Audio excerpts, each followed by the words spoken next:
Hello guys, मैं हूं महमूद मंसूरी और आप देख रहे हैं आपका अपना चैनल पायोनियर इंग्लिश क्लासेस।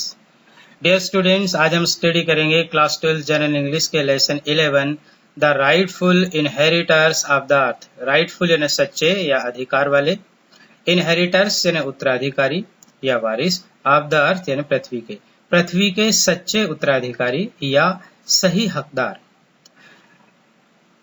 प्यारे स्टूडेंट्स, आज हम इस लेसन की हिंदी समरी देखेंगे। इसमें लेखक ये बताता है कि मनुष्य के अलावा इस धरती पर जितने भी जीव जंतु हैं, उन सभी का इस पृथ्वी की उपज पर अधिकार है, और यदि हम उन जीव जंतुओं को उनके अधिकारों से वंचित करते हैं तो हम एक अपराध करते हैं और पाप करते हैं। तो पूरी कहानी जिसमें लेखक ने बताने की कोशिश की है कि हमें वन्य जीवों के प्रति दयाभाव रखना चाहिए। देखते हैं कहानी क्या है।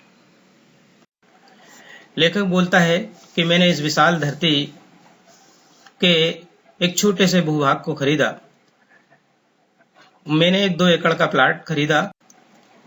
ये 2 एकड़ का प्लाट जिसमें बहुत सारे नारियल के पेड़ लगे हुए थे और एक पुराना मकान भी था जिसे रिनोवेट किया जा सकता था, जिसे सुधार के रहने लायक बनाया जा सकता था। तो मैंने समझा कि मेरा जीवन सुरक्षित हो गया है और मैं अब भविष्य में बहुत ज्यादा खुश रहूंगा। मेरा पूरा उस समय खास बात ये थी कि उस समय नारियलों के रेट बहुत तेजी से बढ़ रहे थे और मेरे हर एक नारियल के पेड़ पर बहुत ज्यादा नारियल लगे हुए थे। तो मैं बहुत खुश था इस बात को लेकर। लेकिन फिर आफतें आना शुरू हुई। सबसे पहले जो कुछ घुसपैठी आए वो सबसे पहले आने वाले पक्षी और तितलियां थी। बहुत सारे पक्षी और तितलियां आए। वो पेड़ों की शाखाओं से तितलियां जो है चिपक गई और पक्षी इधर उधर चहचहाने लगे। लेकिन अच्छी बात ये थी कि इन्होंने कोई नुकसान नहीं किया और तितलियां इतनी सुंदर थी कि हमारी इन्हें भगाने की इच्छा नहीं हुई। ये घुसपैठिए आकाश मार्ग से प्रवेश करते हैं और मैंने जो जमीन खरीदी जिसके रजिस्ट्री के कागजात वगैरह थे उन सबको, तथा साथ ही मेरा जो प्रहरी कुत्ता था शान, उसको धता बताते हुए आकाश मार्ग से प्रवेश करते हैं। इसके बाद कौवे प्रवेश करते हैं और कौवे जो है मुझे बहुत ज्यादा चिढ़ाते थे। पहला तो ये कि वो कर्कश आवाज करते थे और दूसरा वो घात लगाकर बैठे रहते और मुर्गे के बच्चों को उठाकर भाग जाते थे। इसके बाद हाक पक्षी आए। वो भी हाक यानी बाज पक्षी, वो भी लगभग कौवे जैसे ही थे, लेकिन वो छिपकर पत्तों में बैठे रहते थे और जैसे ही मौका मिलता था वो मुर्गी के बच्चों को उठाकर भाग जाते थे।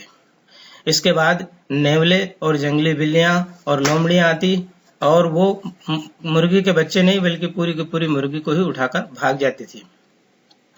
इससे जो है मेरी पत्नी बहुत परेशान होती थी। और इसके बाद मेरी पत्नी ने बताया कि कटहल पक गए हैं और उसपे गिलहरियां और कौवे दावत उड़ा रहे हैं। इसके बाद ये भी बताया कि अमरूद, सपोता और कलमी आम भी पक गए हैं और उस पर बहुत सारे चमगादड़ और अन्य पक्षी दावत उड़ा रहे हैं। उनको बेच के कुछ कमा लिया जाए। लेकिन मैंने उस पर कोई ध्यान नहीं दिया क्योंकि मेरा पूरा का पूरा ध्यान नारियलों पर था। उस समय नारियलों के रेट बहुत तेजी से बढ़ रहे थे और मेरी नारियल की फसल बहुत अच्छी पैदा हुई थी। देखते देखते समय गुजरता चला गया। नारियल जो है अब अध पके होने लगे थे, नारियल अब गदराने लगे थे और थोड़ा थोड़ा नुकसान होने लगा। तो हमारे यहाँ पर जो है ये काम करने आने वाले जो थे, पेड़ों पर चढ़ते थे, नारियल की साफ सफाई करते थे, उन्होंने बताया कि नारियल चूहे गिरा रहे हैं। तो भगवान मुझे क्षमा कीजिए, ऐसा लगता है कि इंसान बगैर जीवों को मारे रह नहीं सकता। मैं चूहों के लिए भगवान से प्रार्थना करता हूँ कि भगवान चूहों की हत्या के लिए हमें माफ करें। एक दिन मेरी पत्नी बाजार जाती है सामान खरीदने के लिए और बहुत सारे सामानों के बीच एक बहुत बड़ा जो है रेड पायजन का डब्बा भी लेकर के आती है और वो ला करके बहुत सारी चीजों में अरारोट, चावल, अखरोट, इन सारी बहुत सारी चीजों में मिला देती है और उसको पेड़ों के नीचे, घर के बाहर, घर के अंदर, सब जगह पर रख देती है। 4 दिन के बाद इस चीज का परिणाम आता है। 4 दिन में 5 मुर्गियां, 12 गिलहरियां, 2 से चूहे और 1 बिल्ली काल के गाल में समा जाते हैं, अर्थात मर जाते हैं। चारों तरफ सड़न थी, चारों तरफ जो है दुर्गंध थी, सारा घर जो है दुर्गंध से भर गया। इसको ठीक होने में काफी समय लगा। फिर एक दिन हमारे मजदूर बताते हैं कि मालिक ये जो नारियल है उनको जो है उल्लू खा रहे हैं। तब मैंने उनको बताया, अरे उल्लू ध्यान रखो ना, जो उल्लू है वो एक शाकाहारी जानवर नहीं, वो मांसाहारी जानवर है, अब उनकी हत्या मत करवाना। जब कुछ दिन गुजरते चले गए, इतने सारे चूहों को मार देने के बाद भी, जहर देने के बाद भी नाजुक नारियलों का गिरना नहीं रुका, तो हमको अभी पता नहीं चला, कुछ महीनों के बाद पता चला कि वास्तव में असली अपराधी चूहे नहीं, चमगादड़ थे।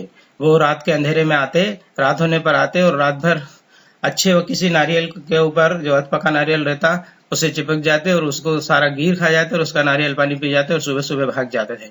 जब मेरी पत्नी को ये पता चला कि नारियल जो है चमगादड़ खा रहे हैं, तो उसने एक सुझाव दिया कि हम एक बंदूक खरीद लेते हैं, ये चमगादड़, ये लोमड़ियां और ये दूसरे जानवर जो बिल्लियां जो पेड़ों पर चढ़ती है, इन सबको हम मार डालेंगे। तो मैंने अपनी पत्नी के सुझाव का विरोध किया कि हम बंदूक नहीं खरीदेंगे, क्योंकि बंदूक अत्याचार की निशानी है, पाप की पुत्री है और मनुष्य ने तो इसका आविष्कार करना ही नहीं चाहिए था।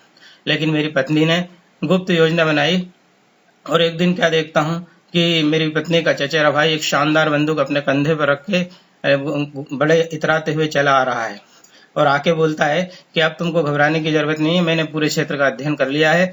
इस 12 मील के क्षेत्र में 10-12 मील के क्षेत्र में लगभग 3000 नारियल जो है प्रतिदिन गिर रहे हैं। और मैंने ये भी पता लगा लिया है कि पास ही एक टापू है और टापू के वहां पर एक पुराना मंदिर है, उस पुराने मंदिर के पास 2 बरगद के पेड़ लगे हुए हैं और उन बरगद के पेड़ों पर लगभग 3000 के आसपास चमगादड़ रहते हैं। और मैं इतना बेवकूफ नहीं हूं कि मैं एक 2 करके आपके यहाँ पर चमगादड़ मारूंगा। मैं 1 दिन 2 दिन या 3 दिन में पूरे के पूरे चमगादड़ वहीं पर जाकर साफ कर दूंगा। इसके बाद दूसरे दिन मेरी पत्नी जो है मुंह लटकाए बैठी है और मुझसे कह रही, कल तो हम बाल बाल बच गए। मैंने बोला क्या हुआ? तो फिर वो घटना बताती है कि मैं और मेरा भाई हम बंदूक लेकर चमगादड़ों को वहां पर टापू के पास जो मंदिर है वहां पर चमगादड़ों को मारने के लिए गए। हमने जैसे ही बंदूक निकाली, वहां पर जो घर आसपास थे वहां गांव वाले लगभग 101 लोगों ने, गांव वालों ने हमको घातक हथियारों सहित चारों ओर से घेर लिया और उन्होंने धमकी दी कि यदि तुमने बंदूक चलाई चमगादड़ों पर तो हम तुम्हें जान से मार डालेंगे। क्योंकि उनका विश्वास था कि चमगादड़ जो है उनके पूर्वजों की आत्मा है। बड़ी मुश्किल से हाथ पैर जोड़ करके हमने अपनी जान बचाई है। लेखक बोलता है कि मैं ये तो नहीं मान सकता कि चमगादड़ उनके पूर्वजों की आत्मा है, लेकिन मुस्कुराता है और ये प्रतिज्ञा लेता है कि आज के बाद मैं जीव हत्या नहीं करूंगा। जितने भी नारियल बचना है वो बच जाएं, मैं किसी भी जीव की हत्या नहीं करूंगा।